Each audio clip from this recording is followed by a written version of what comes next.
Ang kwentong ito ay tungkol sa isang ama na walang awang pinatay ang kanyang asawa at mga anak dahil sa nabaon siya sa utang dahil sa kabit niyang pinay. Sino ang ama na ito at paano niya pinatay ang kanyang mag-iina? Welcome to Tagalog Story Files. Kung ikaw ay mahilig sa kwentong krimen, katatakutan, trivias at general knowledge ay huwag kalimutang mag-follow at mag-subscribe. Si Maria Claudia Lutz ay pinanganak sa Bogota, Colombia noong taong 1973. Ayon sa mga nakakakilala sa kanya, siya ay isang mabuti at matalinong tao. Nais niya maging isang abogado kaya naman kumuha siya ng kursong law.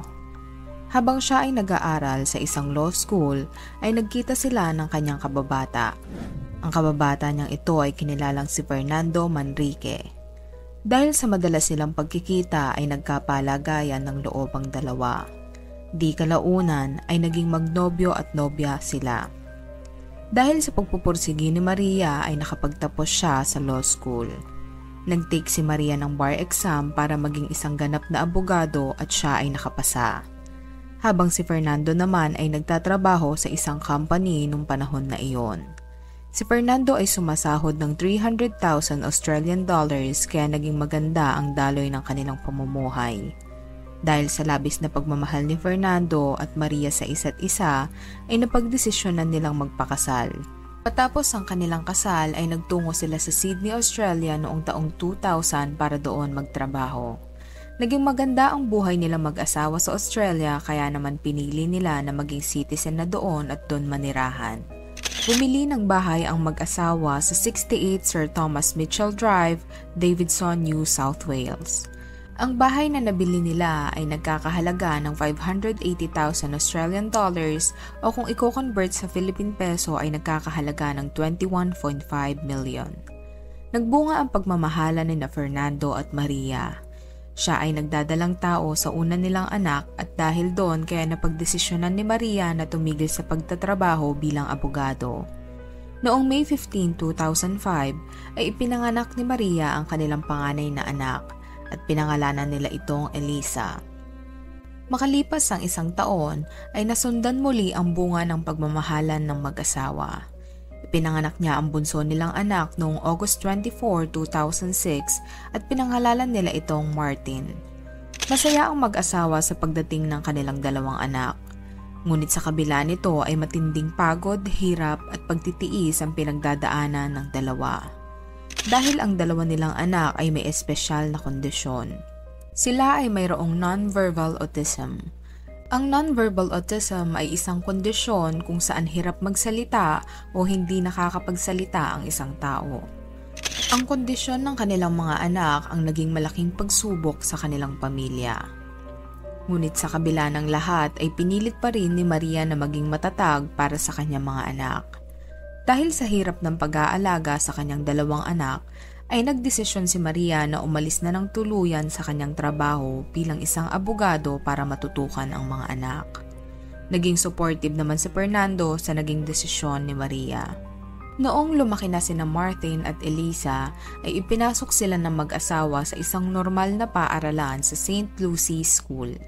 Ayon kay Maria, ay mas maganda kung ipapasok nila ang kanilang mga anak sa normal na paaralan kaysa sa eskwelahan para sa may mga autism.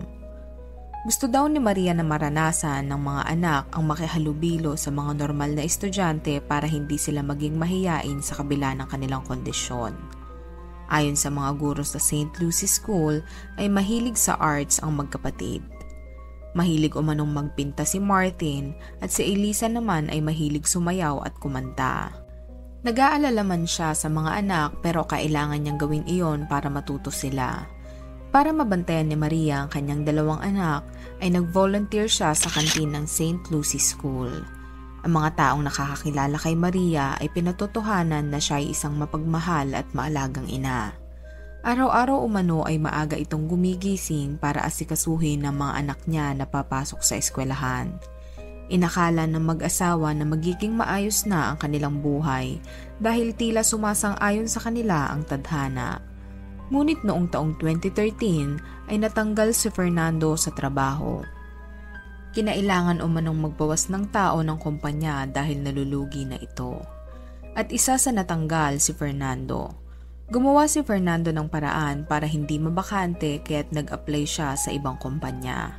Dahil sa kanyang skills at knowledge na natutunan sa dating kumpanya ay natanggap siya sa Drake Business Logistics, isang IT consultant firm. Ngunit mas maliit ang sinasahod niya sa bago niyang trabaho kumpara sa dating kumpanya na kanyang pinapasukan.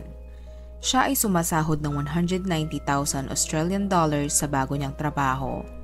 Dahil sa pinapakita niyang dedikasyon sa trabaho ay napromote siya bilang isang executive director sa branch ng kanilang kumpanya sa Asia. Nagbago muli ang takbo ng kanyang buhay dahil sa dagdag sahod na natatanggap niya. Bukod doon, ang bagong posisyon niya sa kumpanya ay nagbigay sa kanya ng kalayaan para makapunta sa Asia ng 2 linggo kada buwan. Nagpatuloy ang kanilang buhay at nasanay si Maria na laging umaalis si Fernando sa kanilang bahay para magtrabaho. Iniintindi na lang daw ni Maria dahil alam niya na para sa kanila ang ginagawa ng kanyang asawa. Noong October 17, 2016 ay isang normal lang na araw. Araw ito ng Lunes kaya naman may pasok ang mga bata.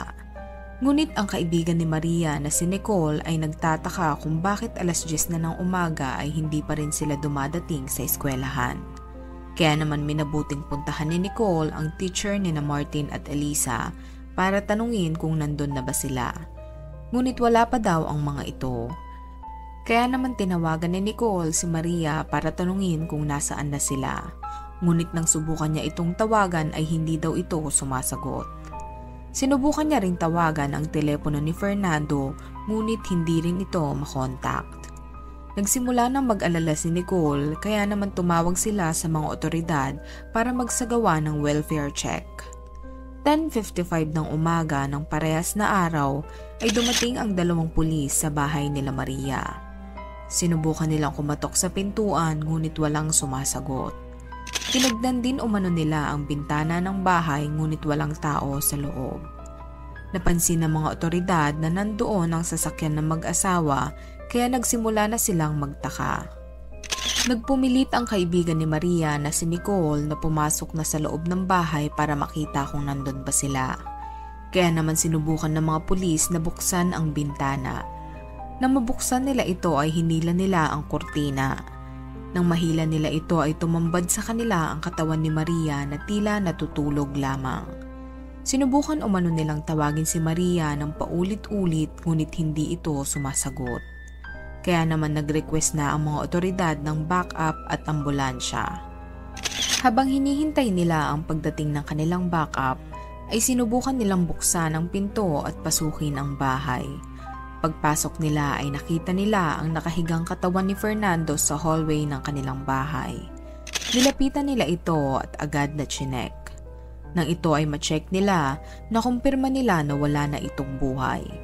Sinubukan naman nilang hanapin si Maria, Martin at Elisa. Nagtungo sila sa kwarto at doon nila nakita si Martin na tila natutulog lamang.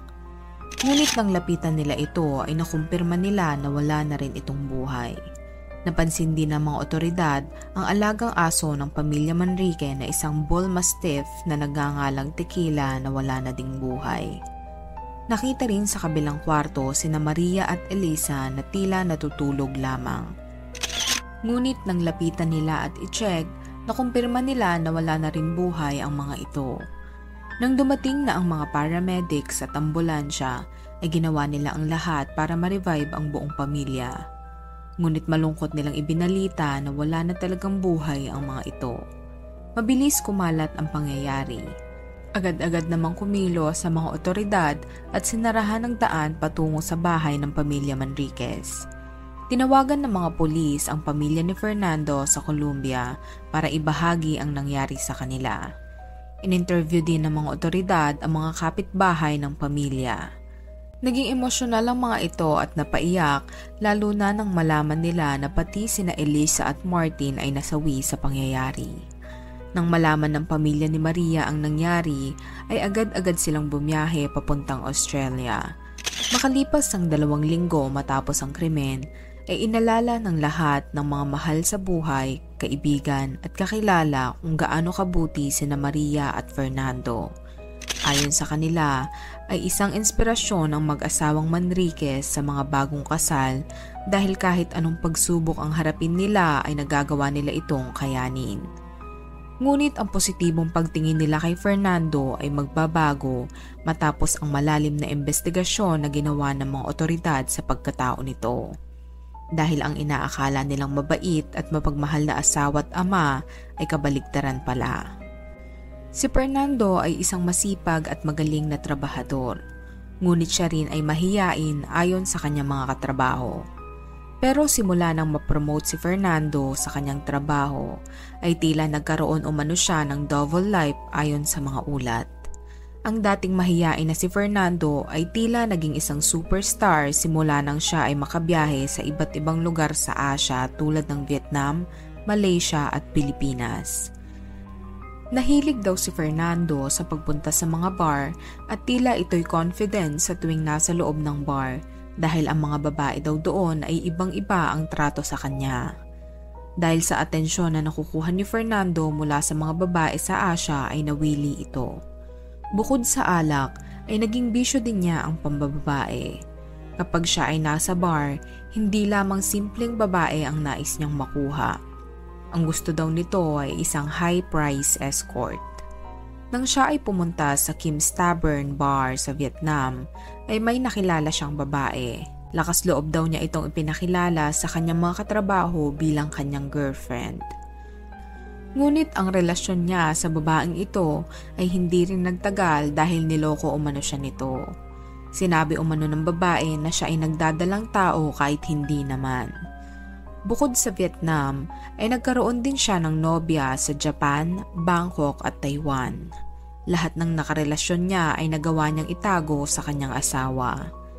Dahil sa kawalan ng oras at atensyon ni Fernando sa kanyang asawa, ay tila naging magulo ang kanilang pagsasama. Ang simpleng tampuhan nila ay nauuwi na sa away at dumating pa sa punto na hindi na sila nagtatabi sa higaan. Hindi naman iyon naging problema kay Fernando dahil sa tuwing umaalis siya papuntang Asia ay maraming babae ang kanyang nakukuha. Ang pinakatatagong sikreto ni Fernando sa kanyang pinaggagawa sa Asia ay natuklasan ni Maria na makita nito ang isang resibo. Nang i-google niya ang pangalan ng building na nakasulat sa resibo ay lumabas na mula ito sa isang strip club. Agad niyang kinompronta si Fernando sa kanyang nakita. Nagtalo ang dalawa at nauwi sa pag-aaway. Dahil doon ay nagdesisyon si Maria na makipag-divorce na lang kay Fernando. Ayon sa divorce attorney ni Maria, isang buwan bago mamatay ang pamilya Manriquez, noong September 2016 ay pumunta si Fernando sa Pilipinas. Pinuntahan umano nito ang main branch ng kanilang kumpanya sa Makati City. Ngunit sa loob ng 2 linggo na pananatili niya sa Manila ay kasama pala nito ang isang Filipina na nagngangalang Jamie. Agad nagpadala ng mga otoridad mula sa Australia papunta sa Pilipinas para ma-interview si Jamie. Ayon sa mga otoridad, ang dalagang si Jamie ay 18 years old. Nagkakilala daw sila sa bar na pinagtatrabahuhan ni Jamie noong 2015. Ayon kay Jamie, ay kasama niya si Fernando sa loob ng 2 linggo na pananatili nito sa Pilipinas. Bago daw bumalik si Fernando sa Australia, ay pinatigil na siya nito sa pagtatrabaho sa club at susustentuhan na lang daw nito ang pangangailangan niya buwan-buwan. Unang beses daw na pinadalan siya ni Fernando ay noong April 2015. Pinangakuan din daw siya ni Fernando na bibilan siya nito ng bahay at lupa. Dagdag pa niya na ang huling pagkikita daw nila ni Fernando ay noong September 2016. Napansin din daw niya kay Fernando na ito ay mukhang stress noong mga panahon na iyon. Ngunit lahat ng pangako ni Fernando sa dalaga ay hindi niya na matutupad dahil sa patay na ito. Ayon sa abogado ni Maria, ay pinalayas niya si Fernando nang matuklasan nito ang lahat ng pinaggagawa ni Fernando sa kanyang mga business trip sa Asia. Ngunit dahil wala itong ibang mapupuntahan, kaya pumayag si Maria na pansamantala munang manatili sa kanilang bahay upang humanap ito ng malilipatan. Ang ganoong setup ay hindi naging maayos para sa kanilang dalawa dahil mas lalong napadalas ang pag-aaway nila. Maging ang mga bata umano ay naaabala na sa pagtulog dahil sa lakas ng boses ni Fernando kapag nagagalit. Naging pabayang ama na din umano si Fernando dahil may isang beses na nawalan ng malay ang anak nilang si Martin sa eskwelahan, ngunit hindi man lang ito sumasagot sa telepono kahit makailang beses na siyang tinatawagan ni Maria. Dahil sa labis na sama ng loob ni Maria kay Fernando, ay tuluyan niya itong pinalaya sa kanilang bahay. Wala namang nagawa si Fernando kundi umalis. At dahil wala siyang ibang matutuluyan ay nanatili na lang ito sa isang hotel sa loob ng ilang araw. Ang paghihiwalay ng mag-asawa ay suportado ng pamilya ni Maria dahil alam nila kung gaano kahirap ang dinadanas ni Maria sa kanyang asawa. Ayon sa pamilya ni Maria, ay balak nitong bumalik sa Colombia para mag-umpisa ng panibagong buhay. Plano ni Maria na palakihin sina Martin at Elisa sa Colombia at bumalik muli sa pagiging abogado. Dahil sa hirap ng pang-araw-araw na buhay ni Maria dahil mag-isa niya lang na nag-aalaga sa dalawa niyang anak, kaya naman humingi siya ng tulong sa National Disability Insurance Scheme o NDIS noong September 2016. Ang NDIS ay isang social services mula sa ahensya ng Australia. Masayang-masaya si Maria dahil naaprubahan ang assistance na hinihingi niya noong October 2016. Magpapadala ang NDIS ng isang social worker na tutulong kay Maria sa loob ng 2.5 oras sa umaga at 2.5 oras din tuwing hapon araw-araw. Bukod doon ay makakatanggap din siya ng cash assistance mula sa NDIS na nagkakahalagang 25,000 Australian dollars na maaari niyang gamitin sa pangangailangan nilang mag-iina. Ang masayang balita na ito ay ibinalita niya sa kanyang pamilya at mga kaibigan. Nabanggit din niya sa kanyang pamilya na habang gumugulong ang divorce ay nais niyang bumalik sa pagtatrabaho. Kung ang pag-file ng divorce ay makakabuti kay Maria, kabaligtaran naman iyon kay Fernando. Dahil ayon sa mga otoridad, kung matutuloy ang pagde-divorce ng dalawa ay maaring pagbayarin si Fernando ng alimony at child support. Ayon sa investigasyon, ang nangyari sa pamilya Manrique ay murder at ang suspect umano ay si Fernando mismo. Ayon sa mga otoridad, isa sa mga motibo na tinitignan nila kung bakit pinatay ni Fernando ang pamilya niya ay dahil lubog ito sa utang. Ang mga pera umano na ginagastos nito sa mga bisyo niya at pambababae ay mula sa kanyang credit card. Kaya naman lumobo ang utang nito na umabot sa $28,000. May utang din siya sa gobyerno ng Australia na nagkakahalagang $11,000 dahil hindi siya nagbabayad ng tax. Maaring imbes na ibayad umano ng tax ay binibilan niya ang kanyang mga babae ng mamahaling regalo. Maging ang bahay nila ng kanyang asawa ay hindi rin umano niya nababayaran buwan-buwan. Pati ang kanilang savings ay negatibo na din at ang kanilang trust fund ay may laman lamang na $6. Nakadagdag din umano sa problema niya ang katotohanan na maari siyang habulin ng gobyerno ng Australia dahil sa hindi niya pagbabayad ng tax. Bukod sa lahat ng nabanggit, ay kailangan niya rin magpadala ng sustento buwan-buwan sa kanyang Filipina girlfriend na nasa Pilipinas. At dahil ayaw mamulubi ni Fernando sa napakarami niyang utang at bayarin, kaya umano nagawa niyang patayin ang kanyang mag-iina. Ayon sa mga otoridad, gumamit umano si Fernando ng carbon monoxide para kitilin ang buhay ng kanyang mag-iina. Ang carbon monoxide ay isang uri ng gas na walang amoy, walang kulay at lasa. Ngunit ito ay highly poisonous kapag nalanghap ng isang tao. Ang carbon monoxide ay commercially available lamang. Hindi ito maaring bilhin ng isang normal na tao sa Australia. Kaya't nagtataka ang mga otoridad kung paano siya nakakuha nito. Ngunit napagtanto nila na ginamit ni Fernando ang pagiging executive director niya sa isang kumpanya para makabili ng poisonous gas na ito. Noong September 30, 2016, gumawa umano si Fernando ng account sa BOC, isang kilalang gas supplier sa Australia. Ang account na kanyang ginawa ay ipinangalan niya sa Drake Business Logistics na kumpanya na kanyang pinagtatrabahuhan. Umorder siya ng 2 malalaking tangke ng gas at ipinadeliver niya ito sa bahay ng isa niyang trabahador. Nang kausapin ng mga otoridad ang trabahador ni Fernando, ay tinanong umano nila si Fernando kung saan niya ito gagamitin. Sumagot naman si Fernando na gagamitin daw ito ng isang tao sa kanilang kumpanya. Nagtaka din ang nag-deliver ng gas dahil sa 10 taon niya daw na pagde-deliver ay ngayon lang siya naka-encounter na pinadeliver ang gas sa isang bahay. Tinawagan pa umano ng nagde-deliver ang phone number ni Fernando na nasa order para makasigurado na tama ang address. Sumagot naman si Fernando na tama ang address at sinabi nito na may magpipick up umano sa gas at dadalhin ito sa kanilang kumpanya. Noong October 2, 2016 ay nagmakaawa si Fernando na patuloyin siya ni Maria sa kanilang bahay dahil wala na umano siyang matutuluyan. Sa awa ni Maria, pinayagan niya si Fernando na bumalik muli sa kanilang bahay para may matuluyan pansamantala habang humahanap ito ng kanyang malilipatan. Ayon sa kaibigan ni Maria, 1 linggo bago mangyari ang krimen ay naging isang mabuting ama daw si Fernando sa kanyang mga anak.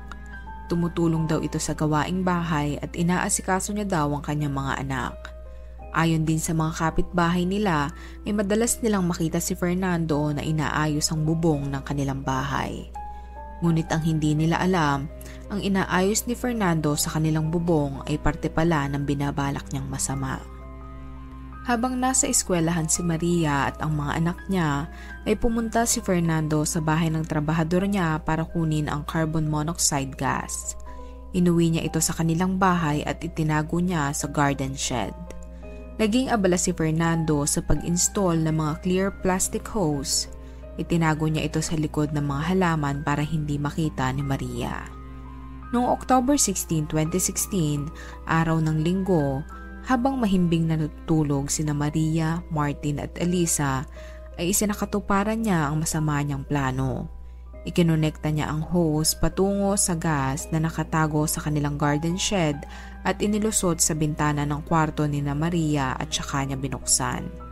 Sa teorya ng mga otoridad, ay kumalat ang poisonous gas sa loob ng buong bahay dahil nakabukas ang electric fan noong mga panahon na iyon. Maliwanag na maliwanag umano na si Fernando ang pumatay sa kanyang mag-iina. Ngunit hindi nila matukoy kung intensyon din ba nitong mamatay kasama ang kanyang mag-iina. Ayon sa 2 pulis na unang nakakita kay Fernando na walang buhay, ay tila palabas umano ito ng bahay. Ngunit maaring dahil sa gas kaya nawalan ito ng malay at natumba sa hallway. Kung ang mga pulis ang tatanungin, ay maaring aksidente lamang itong nalason sa paglanghap ng carbon monoxide. Ngunit hindi nito intensyon na mamatay kasama ang pamilya. Base sa interview sa mga pulis, ay maaring pinatay niya daw ang kanyang mag-iina para mawala ang kanyang mga problema. Pagkatapos ay lilipad umano ito patungo sa Manila para makasama ang girlfriend niyang si Jamie.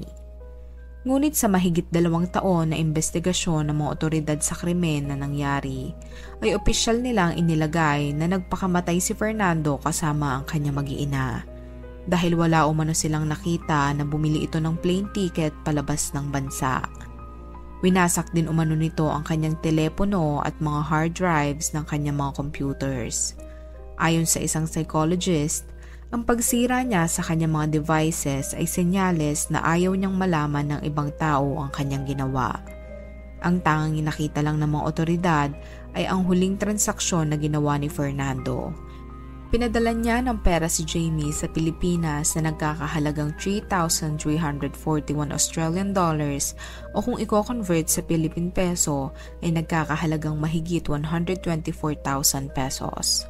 Sa teorya ng mga otoridad, ay maaring parting gift ito ni Fernando sa kanyang nobya. Ang pamilya ni Maria ay ipinakremate ang katawan ng mag-iina at inuwi nila ito pabalik sa Colombia. Masakit para sa kanila ang sinapit ni Maria at ng mga anak nito, ngunit mas pinili na lang nila na manahimik. Anong masasabi mo sa kasong ito? At kung ikaw ang tatanungin, sinadya nga ba ni Fernando na mamatay kasama ang pamilya o aksidente lang itong namatay sa sarili niya ring kagagawan?